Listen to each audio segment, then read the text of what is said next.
옥수 삼성 아파트 이제 옥수역에서 올라가는 쪽으로 현장 한 바퀴 돌라고 가고 있습니다. 최대한 이제 지역을 좀 알려드리는데, 삼성 아파트는 99년에 입주를 했고 현재 33평은 매도자 기준으로, 입주자 기준으로 한 8억 정도 매매를 하고 싶어 하시고, 20평대는 복도형인데 한 6억 5천 정도, 그 정도를 받기를 원하시죠. 이 금액대가 아마 파리 대책이 없었다고 하면 가격 상승은 좀 더 컸을 거예요. 왜냐면 그 부동산의 거래는 심리가 좌지우지하는데 매수자들이 조급한 마음을 갖고 있었죠. 근데 갑자기 식었어요.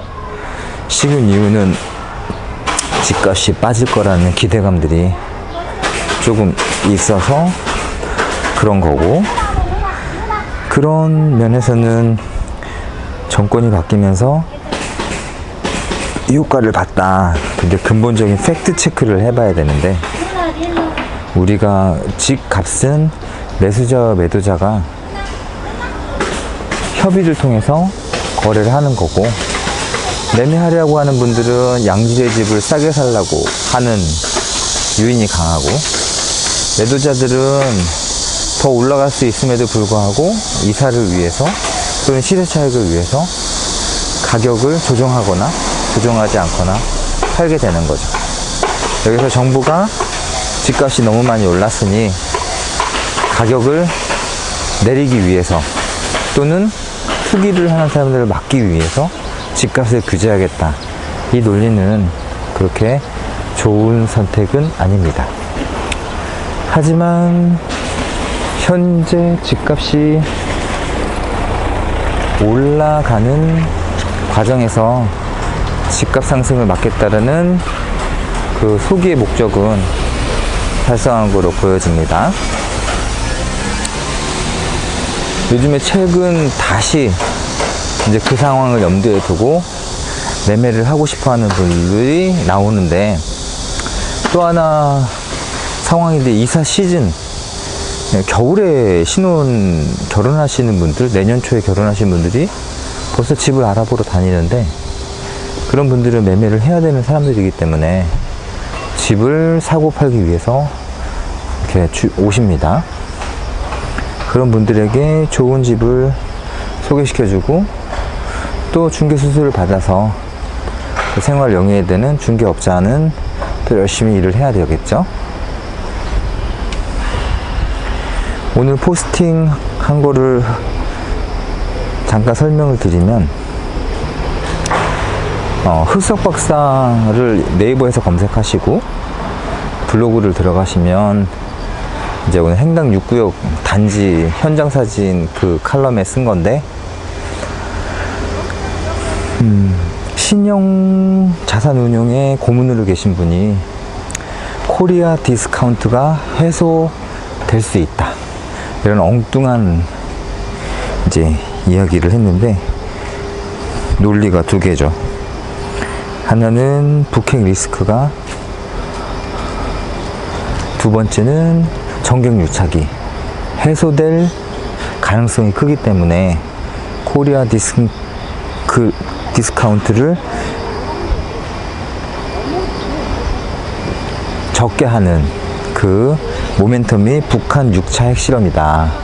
그러니 지금은 주식시장을 사야 된다, 이렇게 얘기를 하고 있습니다.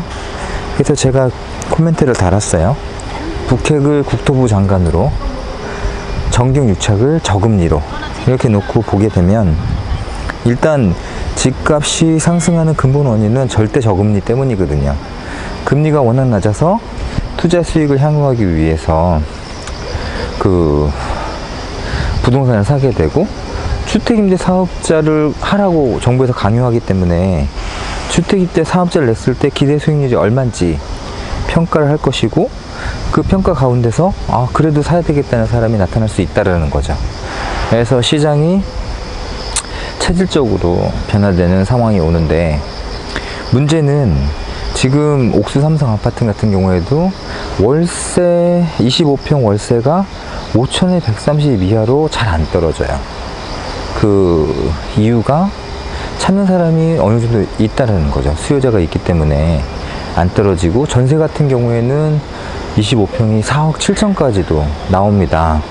하지만 내년에 결혼해야 되는 신혼부부들, 예비 신혼부부들, 이런 사람들이 구하다가 보면 2천 정도는 대출을 받아서 하지 뭐 이런 식의 생각들을 하게 될 수 있기 때문에, 그런 면에서 전월세 가격이 빠지지 않는다. 그러면 2016년 말 기준으로 해가지고 월세 평균 수익률이 2.5%, 2.6%.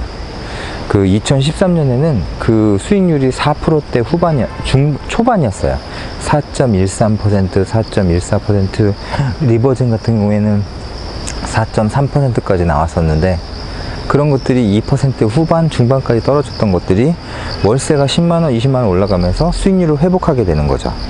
그 이유는 다른 데 있지 않고, 그 국가에서 대출을 규제하기 때문에 은행에서 보신주의가 만연하는 거거든요. 그래서 대출 금리가 올라가고, 대출 이제 금리가 올라감으로써 월세 수익률 금리도 올라가야지만 되는 상황이 오는 겁니다. 또 하나는 이제 LTV가 40%만 적용이 되기 때문에 반전세가 굉장히 많아질 것 같다. 그래서 부동산 중개업자가 중개를 할 때 전세가를 기준으로 해서 채권 최고액 더하기 보증금이 전세 보증금을 넘지 않으면 안전하다라고 컨설팅을 합니다. 이런 부분에서 대출은 40% 받고 반전세로 돌리는 이런 물건들이, 기형적인 물건들이 굉장히 많이 나올 것 같다라는 생각이 드는 거죠. 요거는 그 2018년 12월 31일부터 시행하는 주택임대차 선진화 방안과도 관련이 있습니다. 2018년 12월 31일 이후부터 임대 수익에 대해서는 100원이라도 월세 수익을 분리 과세해서 연 15.4%로 이제 세금을 내야 되는 거죠. 은행 이자처럼. 그러니까 2천만 원을 넘지 않게 하기 위해서 노력을 할 겁니다. 여기에 이제 1주택자는 기준시가 9억 이하일 경우에는 월세에 대해서 비과세를 하게 되어 있는데, 나라에서 지금 보유세 얘기가 나오는데, 지금 공정거래가액이라고 그래서 재산세를 매길 때는 공동주택, 아파트의 경우에 공동주택 가격 곱하기 60% 한 금액에 재산세를 부과합니다. 요즘엔 또 재산세가 이슈가 되니까, 재산세는 최고 세율이 0.4%, 가장 낮은 세율이 0.1%에서 이제 산수를 하게 되는 거고, 종부세는 0.5%에서 2% 사이로 해가지고 이제 세금을 내게 되죠. 이 공정거래가액을 100%로 올리려고 하기 때문에, 그 국토부에서 그 공동주택 가격을 현실화 시키려고, 지금도 현실화 되어 있죠. 하지만 더욱더 모니터링을 강화하려고 하는 이런 모습들이 나올 겁니다. 그래서 반전세가 굉장히 유행을 할 것 같다. 그렇게 되면 역으로 주택임대 사업자를 내 가지고 월세를 놓는 분들이 많지 않다면 그 수요층은 분명히 있거든요. 그러니까 월세는 올라갈 수밖에 없고, 그러면서 시장은 월세 수익률 기준으로 해서 다시 매매 가격이 올라가는 그 순환고리를 탈 수밖에 없다라는 게 장기적인 생각이에요.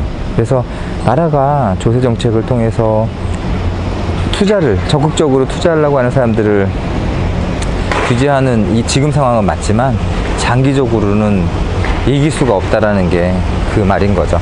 이렇게 한 바퀴 돌면서 벌써 백사동 쪽으로 왔습니다. 이 옥수 삼성 아파트 이제 얘기가 좀 많았는데, 단지가 참 예뻐요. 왜냐면 나무들이 20년이 넘어가기 때문에 조경 자체가 뭔가 이렇게 어우러져 가지고 잘 되는 거죠. 10분이 됐습니다. 감사합니다.